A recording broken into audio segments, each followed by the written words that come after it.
Ma'am మీరు చెప్పండి. Madam, ఇది ఒక వావి వరుసలు లేని సంబంధం. దానికి ఒక లీగాలిటీస్ కావాలి అని వీళ్ళు అడుగుతుంటుంటే మనం చెప్పలేని ఒక కన్ఫ్యూజన్.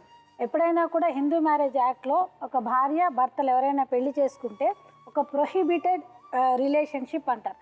తప్పిండా రిలేషన్షిప్స్లో ఎవరైతే ఉంటారో ఆ మ్యారేజ్ వ్యాలిడ్ మ్యారేజ్ కాదు అని అంటుంది. అంటే మన హిందూ వివాహ సంస్థ ఆ వ్యవస్థ కూడా ఏమంటుందంటే, ఒకవేళ తెలియకుండా ఎక్కడి నుంచన్నా అక్క చెల్లెల రిలేషన్షిప్లో ఉన్న వాళ్ళు పెళ్లి చేసుకుంటే ఆ వివాహాన్ని రద్దు చేయండి అని అంటారు. అంటే సక్రమంగా పెద్దలు కూర్చున్న పెళ్ళి అలా చేసుకుంటే, తెలియకుండా చేసుకుంటే కూడా ఆ రిలేషన్షిప్ ఏదైనా ఉంటే ఆ వివాహానికి వాల్యూ ఇవ్వకండి, అది రద్దు చేయండి అని అంటారు. అంటే అది దానికి అంత వాల్యూ, అంటే సపిండా రిలేషన్షిప్స్ అని అంటారు. ఇక్కడ ఇంకొకటి ఏంటంటే, ఆమెకి ఎలా చెప్పాలో ఏం చెప్పాలో కూడా అర్థం కాదు. ఆమె కూతురా వైఫ్ అని కూడా తెలియదు ఆవిడకి.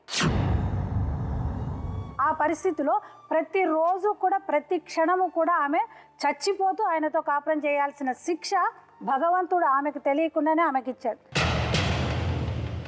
ఎందుకంటే ఇలా ఇంత వివరంగా మేము ఎందుకు మాట్లాడుతున్నాము అని అంటే, అమ్మ, ఎప్పుడైనా కూడా భర్తకు ఏదైనా అలవాట్లు ఉన్నప్పుడు అంటే ఆ వయసు వచ్చిన ఆడపిల్లలని ఆయన దగ్గరికి ఉంచకండి, ఆ అమ్మాయికి సేఫ్టీ లేదేమో అని అంటారు. అంటే అంత దూరంగా ఆలోచించి పిల్లల సేఫ్టీ గురించి మాట్లాడే మన వ్యవస్థలో అతనికి అలాంటి ఆలోచన కూడా లేకుండా ఒక పెళ్ళి అనేది చేసుకున్నాడు. అది పెళ్ళి కాదు. ఇంకొకటి ఏంటంటే, ఆ అమ్మాయి కేసెస్ వేసిందని మీరు చాలా తప్పుగా మాట్లాడుతున్నారండి. ఆ అమ్మాయి కనుక కేసెస్ కనుక వేసింటే వీళ్ళందరూ కూడా సెక్షన్ 498A అండ్ బైగమీ కింద వీళ్ళందరూ కూడా జైలుకి వెళ్ళేవారు. ఆ తర్వాత కోర్టుల చుట్టూ తిరిగేవారు.